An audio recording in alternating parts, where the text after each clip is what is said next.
विश्व में अमेरिकी वर्चस्व।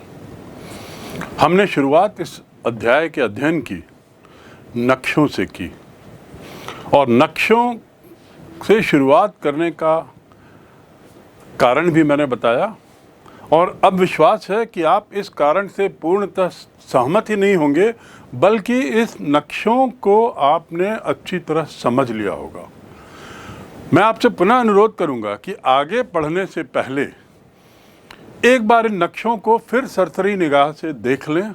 वैसे तो ये नक्शे बार बार इस अध्ययन काल में आपको दिखाए जाते रहेंगे और इन पर चर्चा होती रहेगी। तो चलिए अब हम चलते हैं इस अध्याय में।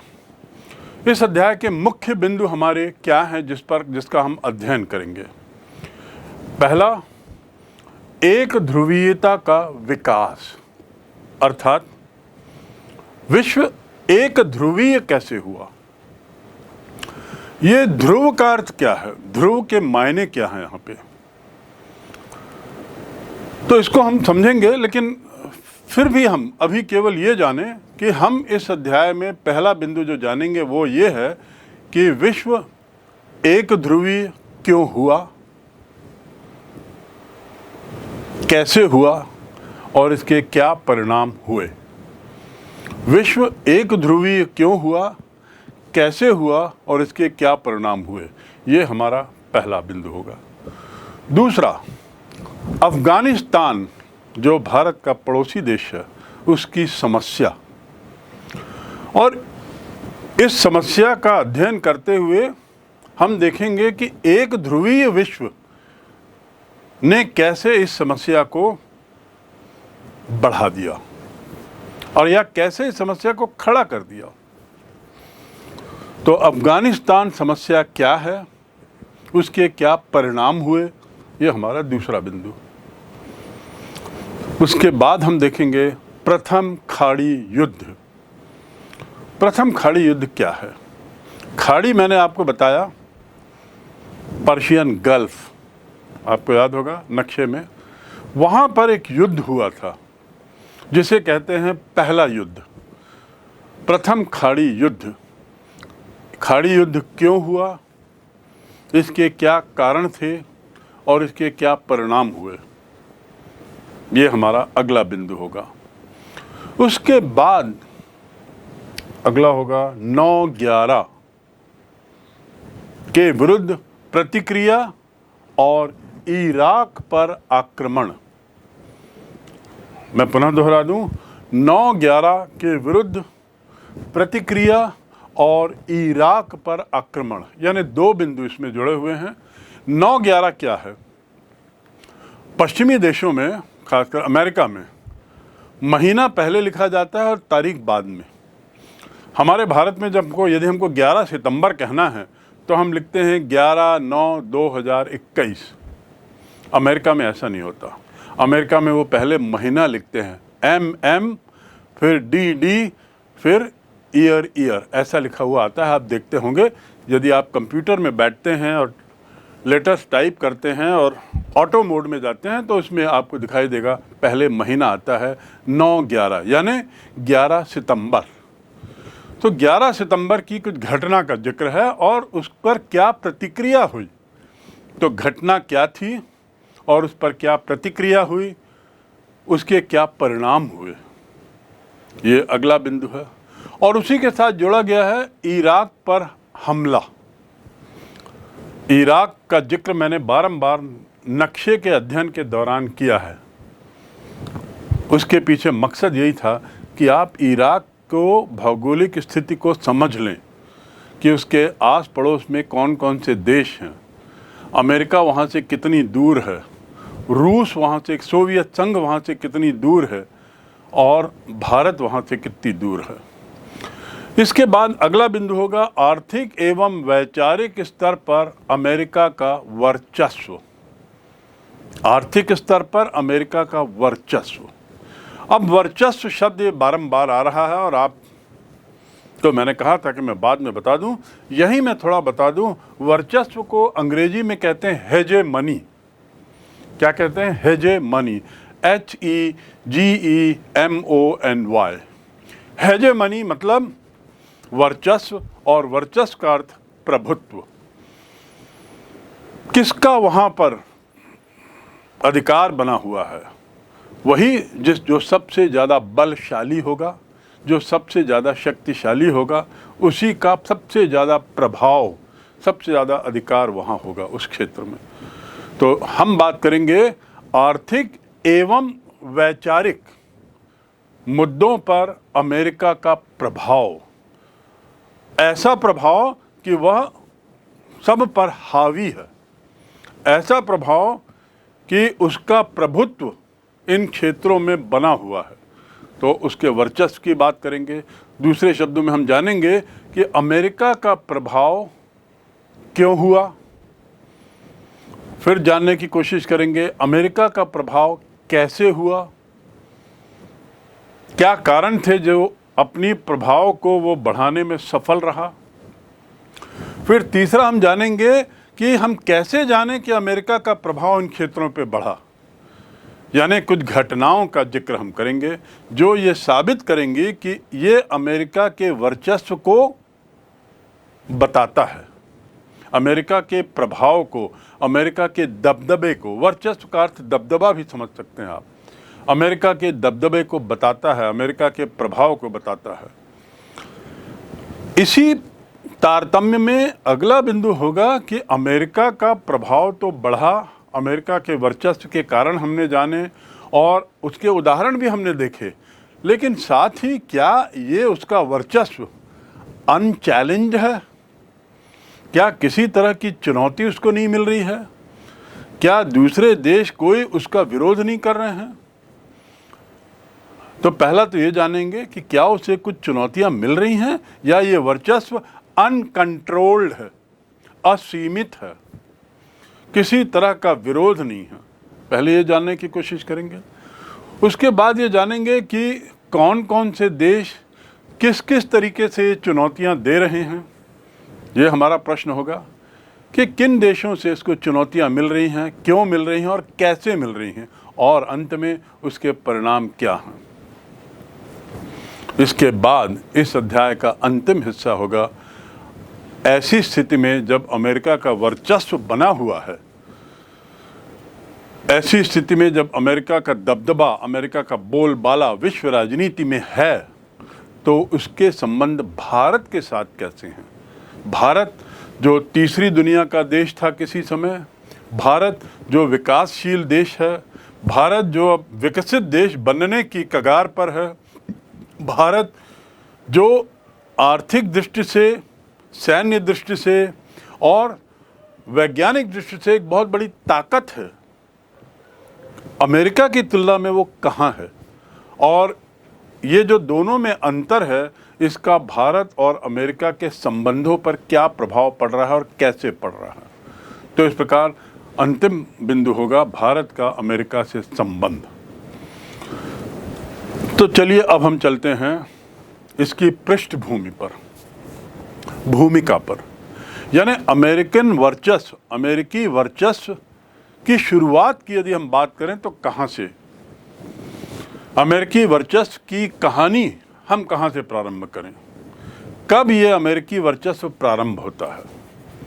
तो इसके लिए हमें जाना होगा 1945 द्वितीय विश्व युद्ध, 1945 द्वितीय विश्व युद्ध की समाप्ति।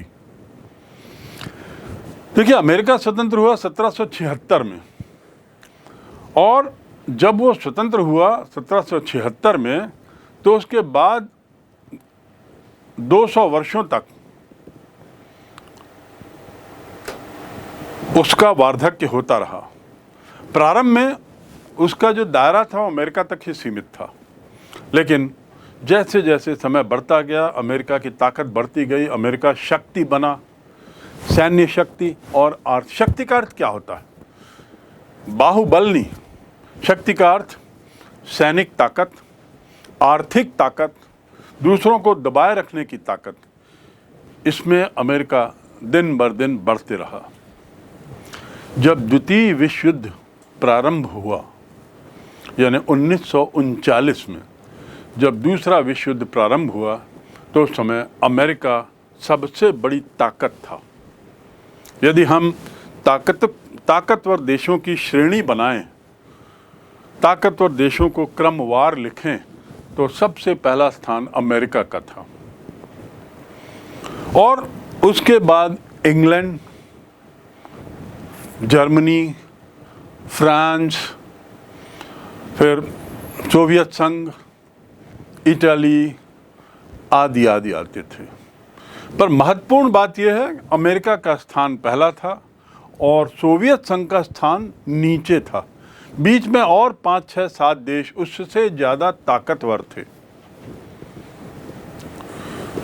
सोवियत संघ आधुनिक रूप में तो 1917 में ही बना, अमेरिका 1776 में और सोवियत संघ 1924 में। असली में कहा जाए तो सोवियत संघ की, आधुनिक सोवियत संघ की स्थापना 1924 में हुई। तो कहाँ 1776 और कहाँ 1924। तो सोवियत संघ एक नव राष्ट्र था, एक नया नया राष्ट्र पनप रहा था और बढ़ते जा रहा था। अंदर अपने देश के अंदरूनी समस्याओं को सुलझाते हुए वह एक ताकतवर देश बनने का प्रयास कर रहा था।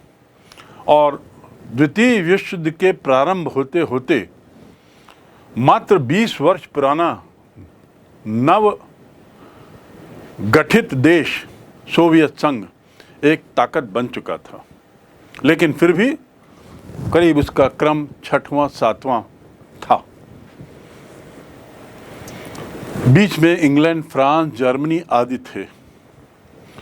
अब विश्व युद्ध शुरू होता है, उसके बाद 1945 में विश्व युद्ध समाप्त होता है। जब विश्व युद्ध की बात करते हैं तो आपको ये जानना चाहिए कि यह विश्व युद्ध वास्तव में एक विश्व युद्ध था जिसने दुनिया के अधिकतर देशों को युद्ध में ढकेल दिया था। प्रथम विश्व युद्ध तो था, उसको भी विश्व युद्ध कहते हैं। ये प्रथम विश्व युद्ध भी विश्व युद्ध था, लेकिन इसका दायरा बहुत सीमित था। इसने दुनिया के सभी देशों को प्रभावित नहीं किया। प्रथम विश्व युद्ध मूलतः पश्चिमी यूरोप में ही हुआ। पश्चिमी यूरोप यानी वही इंग्लैंड, फ्रांस, जर्मनी का क्षेत्र, वहीं पर यह सीमित रहा। लेकिन चूंकि कई बड़ी बड़ी ताकतें पश्चिमी यूरोप के उन देशों में युद्ध में अपने को झोंक दी थी, इसलिए पूर्व के युद्धों की तुलना में इसे एक बहुत बड़ा युद्ध मानते हुए विश्व युद्ध का दर्जा दिया गया, क्योंकि इसमें कई देश इन्वॉल्व थे, कई देश इसमें उलझ गए, झुलस गए। पर बहुत बड़ा क्षेत्र दुनिया का इस विश्व युद्ध के प्रभाव से दूर रहा। लेकिन दूसरा विश्व युद्ध जो है वो वास्तव में विश्व युद्ध है, क्योंकि इसमें दुनिया के अधिकतर देश इस युद्ध के लपेटे में आ गए किसी न किसी कारण से, जो आपने किसी अन्य अध्याय में पढ़ा होगा या पढ़ेंगे। आपको बस ये जानना है कि द्वितीय विश्व युद्ध वास्तव में ऐसा विश्व युद्ध था जिसे हम वास्तव में विश्व युद्ध कह सकते हैं, क्योंकि इसने वास्तव में बहुत से देशों को अपनी लपेट में लिया था। दूसरी बात, इस युद्ध के परिणाम भी बड़े दूरगामी थे। विश्व युद्ध समाप्त होता है और वही पश्चिमी यूरोप के क्षेत्र में सबसे ज़्यादा लड़ाइयाँ लड़ी जाती हैं, लेकिन अन्य क्षेत्रों में भी, अफ्रीका में भी लड़ाई हुई, भारत में भी विश्व युद्ध का असर हुआ, दुनिया के सभी देशों में हुआ, लेकिन ये युद्ध भी यहाँ केंद्रित था, इन क्षेत्र में, पश्चिमी यूरोप में काफ़ी लड़ाइयाँ लड़ी। और ऐसा कुछ हुआ कि इस युद्ध के बाद जो कुछ बड़ी ताकतें थी, जैसे जर्मनी, इटली, जापान, ये पराजित हुई, जो एक तरफ थी। युद्ध दो गुटों के बीच हुआ था। एक गुट में जर्मनी, इटली और जापान थे और दूसरे गुट में अमेरिका, सोवियत संघ, इंग्लैंड, फ्रांस, जर्मनी, ये देश थे। मैं पुनः दोहरा दूं कि द्वितीय विश्व युद्ध में दुनिया दो गुटों में बटी थी। एक गुट तो बड़ा छोटा था, लेकिन वो भी ताकतवर देशों का था। जर्मनी हिटलर का, इटाली मुसोलिनी का और जापान वहाँ के राजा हिरोहितो का।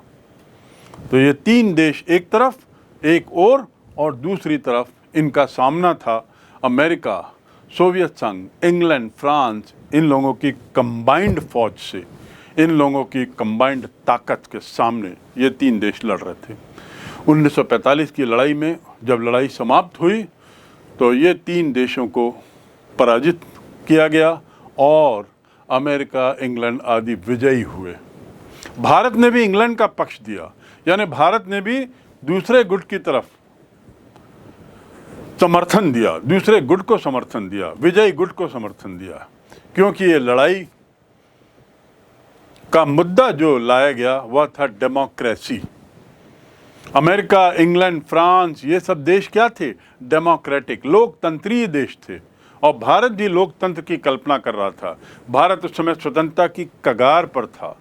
महात्मा गांधी का राष्ट्रीय आंदोलन अपनी चरम सीमा पर पहुंच चुका था और अंग्रेज मान चुके थे कि हमें भारत छोड़ना पड़ेगा और भारत भी तय कर चुका था कि वह भी एक लोकतंत्री देश होगा। इसीलिए भारत इस खेमे के साथ था और भारत तो अंग्रेज़ों का गुलाम था, तो निश्चित रूप से जिधर अंग्रेज उधर हमें जाना था। ये हमारी कुछ हद तक विवशता भी थी। तो खैर, जब लड़ाई समाप्त होती है तो विजयी देश और पराजित देश, उनकी ताकत को यदि देखा जाए तो हम पाते हैं कि विजयी देशों की श्रेणी में अमेरिका अभी भी प्रथम रहा। उसकी आर्थिक ताकत और सैन्य ताकत अभी भी पहले नंबर पे बनी रही। उसका कारण क्या था कि अमेरिका जो है वो दो तरफ महासागरों से घिरा हुआ है। अमेरिका जो है वो अन्य देशों से बहुत दूर है और उस समय मिसाइल और ऐसी इस ढंग की चीज़ें नहीं थी जिससे हजारों मील दूर हमला किया जा सके। तो इस प्रकार अमेरिका युद्ध के दुष्प्रभावों से काफ़ी कुछ बचा रहा। कम से कम वहाँ की जो जनता थी, वहाँ की जो समाज था, उस पर इस युद्ध का ऐसा प्रभाव नहीं पड़ा जैसा कि कुछ अन्य देशों पे पड़ा जहाँ पर लड़ाई लड़ी गई, वास्तव में जहाँ लड़ाई लड़ी गई। तो अमेरिका उस हद तक द्वितीय विश्व युद्ध के दुष्प्रभावों से अछूता था या कम प्रभाव पड़ा उसका।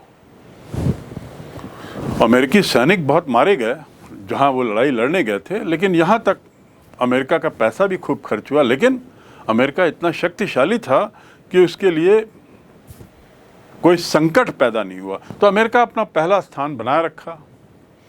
दूसरे स्थान पर बदलाव आया। मैंने बताया विश्व युद्ध के पहले इंग्लैंड, फ्रांस, जर्मनी आदि ज़्यादा ताकतवर थे और सोवियत संघ नीचे था, क्योंकि सोवियत संघ एक नव स्वतंत्र, एक नव निर्मित राष्ट्र था। 1924 में उसका निर्माण हुआ था, उसकी स्थापना हुई थी, नया देश बना था, नया था, लेकिन फिर भी ताकतवर हो रहा था और दिन दूनी रात चौगनी वो प्रगति कर रहा था, आर्थिक रूप से और सैन्य ताकत के रूप में भी। और जब लड़ाई में उसने भी विजय पाई, क्योंकि वो अमेरिका के खेमे के साथ था, अमेरिका के साथ था, तो उसने भी उसकी सीमा पर पश्चिमी यूरोप है। आपने देखा होगा नक्शे में, फिर देखें कि सोवियत संघ की सीमा पर पश्चिमी यूरोप के देश स्थित हैं, वहीं काफ़ी लड़ाइयाँ लड़ी गईं। यानी इंग्लैंड, जर्मनी, फ्रांस, इटली, इन देशों में काफ़ी युद्ध लड़े गए। जर्मनी फ्रांस से लड़ रहा था, इंग्लैंड इटली से लड़ रहा था, तो इस प्रकार अमेरिका भी उसमें कूदा, रूस भी कूदा, सोवियत संघ भी उसमें कूदा। तो मुख्य लड़ाई का जो मैदान था वो इस क्षेत्र में था। परिणाम क्या हुआ कि इस क्षेत्र के वे देश जो अमेरिका की तरफ से लड़ रहे थे वो विजयी तो हुए, लेकिन उनकी हालत भी बड़ी बुरी हो गई थी। उनकी आर्थिक स्थिति बहुत कमज़ोर हो चुकी थी, वे टूट चुके थे। उनके हजारों परिवारों के जो पुरुष लोग थे वो युद्ध में, लड़ाई में मारे गए थे और बहुत से लोग तो अकारण ही युद्ध में मारे गए, बमबारी के कारण, हवाई युद्ध के कारण आदि आदि। अर्थात इंग्लैंड, फ्रांस, जर्मनी जो बड़े ताकतवर देश थे 1939 के पहले, उनकी आर्थिक स्थिति और उनकी सैन्य स्थिति बहुत बिगड़ चुकी थी। विजयी तो थे, पर बहुत घायल भी हो गए थे। मैं पुनः दोहरा दूं, विजयी तो हुए पर बहुत घायल भी हो गए।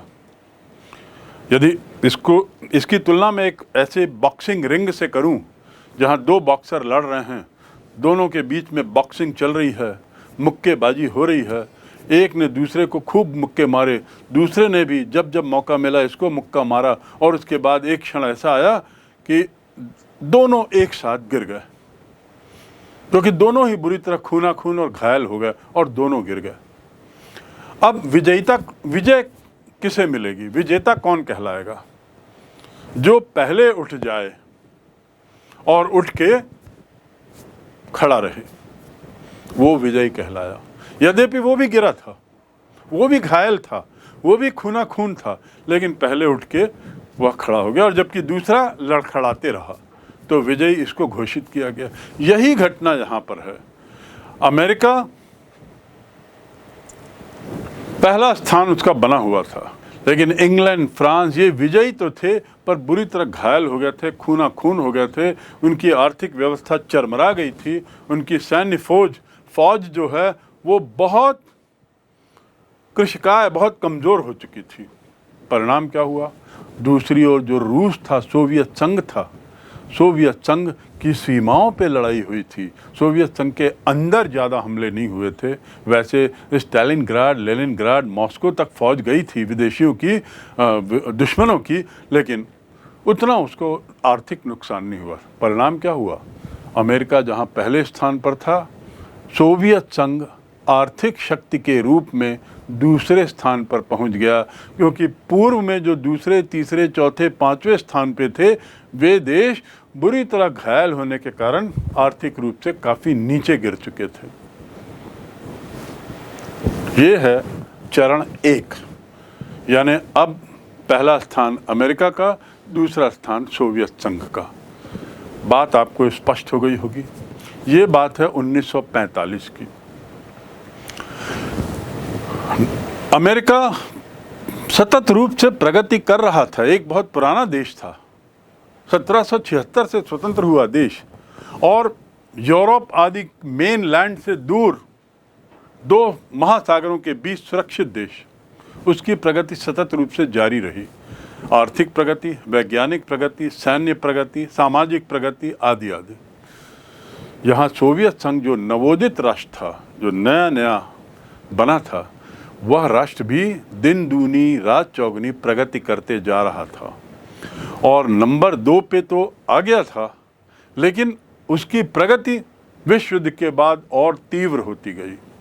वह भी एक ताकतवर देश बन गया, और 1945 के बाद 1950 आते आते वह अमेरिका की ताकत को चैलेंज करने लगा।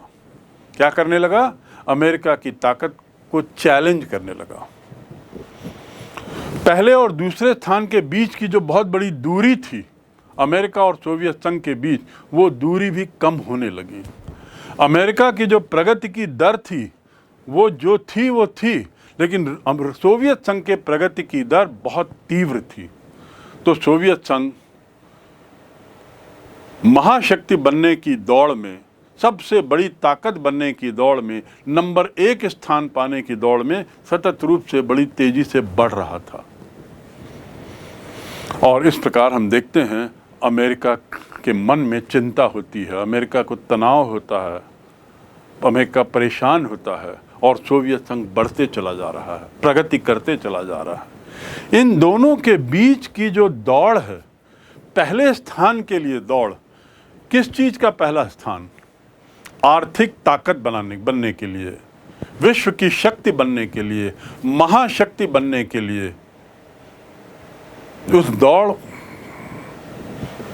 में दूरियां कम होने लगी दोनों के बीच में, और जब दूरियां कम होती हैं तो तनाव बढ़ता है। इस बढ़ते तनाव का परिणाम क्या हुआ कि दोनों महाशक्तियों के बीच में महाशक्ति बनने की जो दौड़ चली, उसने दुनिया को बहुत परेशान कर दिया। अपनी अपनी ताकत बढ़ाने के चक्कर में, अपनी अपनी ताकत बढ़ाने के प्रयास में अमेरिका और सोवियत संघ ने अन्य देशों को अपने अपने खेमे में मिलाना शुरू किया, अपने अपने गुट में मिलाना शुरू किया, और अमेरिका के गुट का क्या नाम था? नाटो। उसने नॉर्थ अटलांटिक ट्रीटी ऑर्गेनाइजेशन के माध्यम से धीरे धीरे कई देशों को अपने गुट में मिलाया और 1949 में उसने ये संधि पहली बार की 12-15 देशों के साथ। और इस प्रकार अमेरिका का जो प्रभाव था वो अमेरिका तक सीमित नहीं था, अब ये 12-15 देशों तक सीमित था। और इस संधि में क्या प्रावधान था? बहुत महत्वपूर्ण बात जो आपको समझने की है वो ये है, इस संधि में ये प्रावधान था कि हम 12-15 देशों में यदि किसी भी एक देश पर किसी दूसरे देश ने हमला किया तो उसे हम सब पर हमला माना जाएगा और हम लोग इसकी प्रतिक्रियात्मक कार्रवाई करने के लिए स्वतंत्र रहेंगे। एक तरीके से अमेरिका ने ये संधि करके सोवियत संघ को एक तरीके से बड़ा झटका दिया। अमेरिका ने बताया कि उसका प्रभाव इन 12-15 देशों तक फैला हुआ है और इनमें से किसी को भी यदि तुमने छूने की कोशिश की, किसी पर भी हमला करने की कोशिश की, तो हम सब लोग एक साथ इसका जवाब देंगे। ये तो क्रिया थी अमेरिका की। इसकी प्रतिक्रिया क्या हुई? सोवियत संघ ने भी ऐसी ही संधि एक बनाई जिसका नाम मैंने आपको बताया था वॉर्सो पैक्ट, और उसमें उसने कुछ देशों को मिलाया। और वो देश कौन से थे? मैंने बताया Bulgaria, Romania, Czechoslovakia, Poland, Hungary आदि आदि। इस प्रकार पूरा विश्व जो है वो 2 ध्रुवों में बट गया। 2 ध्रुव, केंद्र, ध्रुव अर्थात केंद्र, 2 खेमे में बट गया। अब खेमे में बटने के बाद क्या हुआ? दोनों के बीच में एक तरीके से बहुत कड़वाहट आने लगी, बहुत तनाव, बहुत शंका, क्योंकि अमेरिका अपना वर्चस्व, अपना प्रभाव बनाए रखना चाहता था, सोवियत संघ उसको तोड़ के ऊपर बढ़ना चाहता था। यही कहलाती है वर्चस्व की लड़ाई। क्या कहलाती है? वर्चस्व की लड़ाई, सुप्रीमेसी की लड़ाई, महाशक्ति बनने की लड़ाई, सबसे ज़्यादा ताकतवर बनने की लड़ाई। यही वर्चस्व की लड़ाई थी। अमेरिका अपना वर्चस्व बनाए रखना चाहता था, सोवियत संघ अपने वर्चस्व को बढ़ाना चाहता था। इन दोनों के बीच में तनाव हुआ और ये तनाव लगभग 45 वर्षों तक चला। 1945 से 1990 तक चला ये तनाव। इन 45 वर्षों में इस तनाव को लेकर कई बार ऐसी स्थितियां हुई कि ऐसा लगा कि अब तब इन दोनों देशों के बीच या इन दोनों खेमों के बीच अगला युद्ध छिड़ जाएगा। क्या लगा कि जब अब तब किसी भी दिन इन दोनों के बीच में अगला युद्ध छिड़ जाएगा और अगला युद्ध यदि छिड़ा तो वो तृतीय विश्व युद्ध कहलाएगा। और शायद ये विश्व युद्ध इतना घातक होगा क्योंकि अब तो परमाणु औजार भी आ चुके थे, परमाणु बम आ चुके थे, तो शंका थी कि ये इतना खतरनाक होगा विश्व युद्ध कि पूरी दुनिया समाप्त हो जाएगी, भस्म हो जाएगी, तबाह हो जाएगी। ये शंका थी।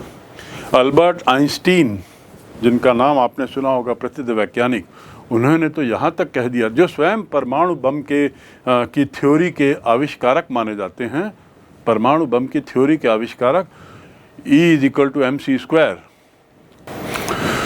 उनका यहाँ तक कहना था कि यदि तीसरा विश्व युद्ध होता है तो तीसरे विश्व युद्ध के परिणाम इतने भयंकर होंगे कि दुनिया पूरी तबाह हो जाएगी और ये पूरा मानव सभ्यता का विनाश हो जाएगा। और चौथा विश्व युद्ध यदि कभी होता है तो धनुष बाणों से होगा। चौथा युद्ध यदि होता है तो धनुष बाण हथियार होंगे। तात्पर्य ये कि तीसरा विश्व युद्ध इतना भयंकर होगा, इसकी शंका सबको थी कि सब लोग तबाह हो जाएंगे। आखिर क्यों नहीं थी शंका? क्योंकि सबके पास परमाणु हथियार थे, कई देशों के पास परमाणु हथियार आ गए थे और परमाणु हथियारों का परिणाम तो हमने द्वितीय विश्व युद्ध की समाप्ति के लिए जो परमाणु बम जापान पे गिराए गए थे उससे हमने देख लिया था। मतलब ये हुआ कि इस शंका के चलते सभी देश कोशिश कर रहे थे लड़ाई ना हो, बस अमेरिका और सोवियत संघ के बीच पहला स्थान पाने के लिए, महाशक्ति बनने के लिए, वर्चस्वता को बनाने के लिए दौड़ तो चल रही थी। अमेरिका उसमें बहुत आगे था, लेकिन रूस, उसके सोवियत संघ उसके पीछे पीछे चलते हुए उसके निकट होते जा रहा था। इस निकटवर्ती इस कम दूरी का होना अमेरिका के लिए चिंताग्रस्त का विषय हो गया था, चिंता का विषय हो गया था, और सोवियत संघ सतत रूप से प्रगति कर रहा था। ख्याल रखें, सोवियत संघ महाशक्ति था, लेकिन अमेरिका से कई गुना पीछे था। महाशक्ति वो मूल रूप से एक सैनिक ताकत के रूप में हो गया था। उसने करोड़ों करोड़ों डॉलर्स खर्च किए थे अपनी सैनिक ताकत को बढ़ाने के लिए, क्योंकि उसे पता था कि अमेरिका को यदि हमें चैलेंज करना है तो अपनी सैन्य क्षमता को बढ़ाना होगा, सैनिक ताकत को बढ़ाना होगा। और इसलिए उसने हर कीमत पर अत्यधिक पैसा सैन्य विस्तार में खर्च किया। इसका परिणाम क्या हुआ कि इन दोनों के बीच में जो कोल्ड वॉर, जो शीत युद्ध जो मैंने नाम दिया है, वो लगातार उसका दायरा बढ़ने लगा। दोनों के बीच में तनाव बढ़ने लगा, दोनों के बीच में शंकाएं बढ़ने लगी। दोनों इस बात के प्रति सजग थे कि वे एक दूसरे पर हमला ना कर बैठें। कई बार ऐसी स्थिति आई कि दोनों देश या खेमे आमने सामने हो गए, दुनिया के किसी क्षेत्रों में किसी बात को लेकर, कई मुद्दों को लेकर, लेकिन आमने सामने हुए पर हथियार नहीं चलाए। कारण वही बात, इस बात का भय कि हम दुश्मन का तो विनाश कर देंगे, उसके साथ हमारा भी विनाश होगा। इस भय ने उन्हें लड़ाई लड़ने से रोके रखा, लेकिन हथियारों की लड़ाई से रोका, पर जुबानी लड़ाई लगातार चलती रही, जो मीडिया के माध्यम से, जो रेडियो के माध्यम से, माइक के माध्यम से एक दूसरे पर आरोप प्रत्यारोप, एक दूसरे पर लांछन, एक दूसरे पर कटाक्ष करने तक सीमित रही। पर इन सब से भी तनाव तो हुआ। तो एक और जहां ये तनाव बढ़ते जा रहा था और विश्व बार बार युद्ध की कगार पर आकर फिर रुक जाता था, संभल जाते थे देश, लड़ाई लड़ने से अपने को दूर रख लेते थे, वास्तविक लड़ाई लड़ने थे। दूसरी ओर सोवियत संघ के अंदर स्थितियां कुछ दूसरी थीं। वो महाशक्ति था, महाशक्ति बन भी रहा था, अमेरिका के निकट सैन्य मामलों में पहुंच रहा था दौड़ में, लेकिन आर्थिक मामलों में सोवियत संघ का अंदरूनी ढांचा उस हद तक कमज़ोर था। सोवियत संघ के अंदर की जनता परेशान होने लगी थी, सोवियत संघ के अंदर की आर्थिक स्थिति कमज़ोर हो चली थी, और दूसरी ओर अमेरिका की आर्थिक स्थिति को देखकर सोवियत संघ के अंदर की जनता अमेरिकी उदाहरण को लेकर चलना चाहती थी।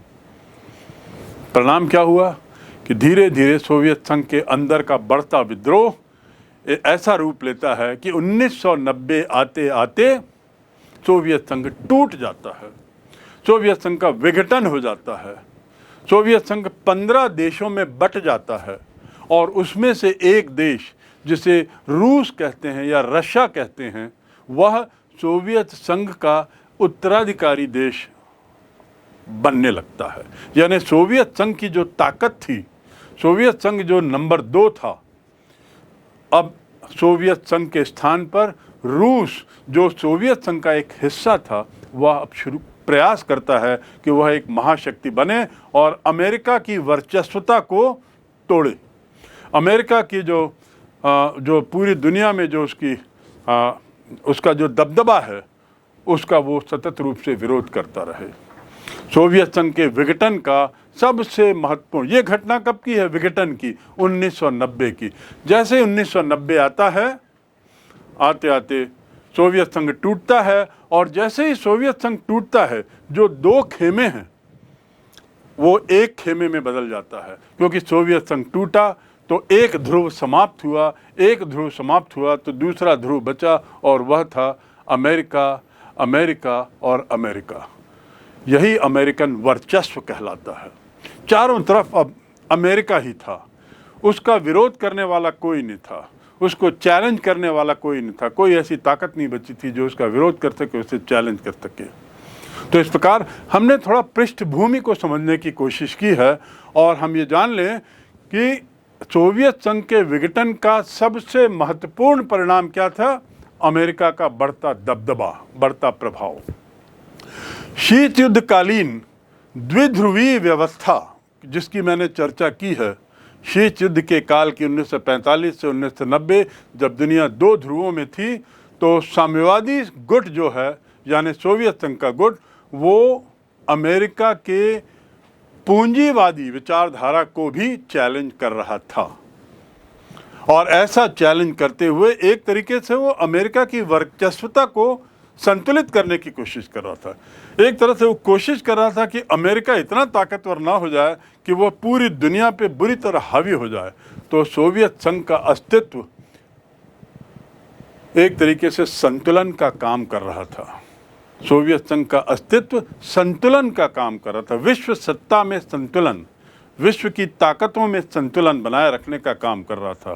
दुर्भाग्य से सोवियत संघ का विघटन 1991 में हो गया और इस प्रकार जो दूसरे घटनाक्रम हुए वो कुछ दूसरी दिशा की ओर बढ़ चले।